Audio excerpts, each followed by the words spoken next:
నేను మా అమ్మ అయితే తిరుపతి హాస్పిటల్‌కి వెళ్తున్నాము.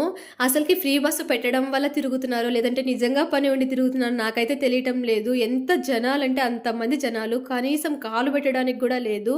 మరి ఈ రాజంపేట, తిరుపతి, తిరుపతి టు రాజంపేట అయితే బస్ స్టాండ్‌లో అట్లే ఉండరు, బస్సుల్లో అట్లే ఉండరు. ఒక 10 బస్సులు ఎక్కినా గూడా మిగతా 10 బస్సులకి గల జనాలుండరు. అంతమంది ఉండరు. ఇంగ మేము తిరుపతిలో స్విమ్స్ హాస్పిటల్‌కొచ్చాం. ఆయుర్వేదిక్ హాస్పిటల్‌కి. మా అమ్మ అక్కడే ట్రీట్మెంట్ చేసుకునేది. 3 గంటల తర్వాత వస్తే కనీసం ఇక్కడన్నా ఓపీ దొరుకుతదంటే ఓపీ దొరకదు కదా!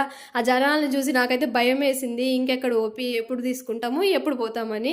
కానీ మా అమ్మ ముందు నుంచి అక్కడే ట్రీట్మెంట్ చేసుకుంటాంది కాబట్టి వాళ్ళు తొందరగా ఇచ్చేసినారు. ఇక్కడ హాస్పిటల్ ఏంటంటే అది డబ్బులు పెట్టి చూపించుకుంటున్నారా, డబ్బులు లేకుండా చూపించుకుంటున్నారా కాదు.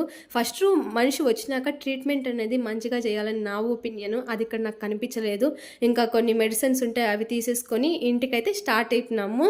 ఇది నా పర్సనల్ ఒపీనియన్ మాత్రమే, ఎవరిని ఉద్దేశించి కాదు. ఈ వీడియోకి ఇంతే. Thanks for watching. బాయ్.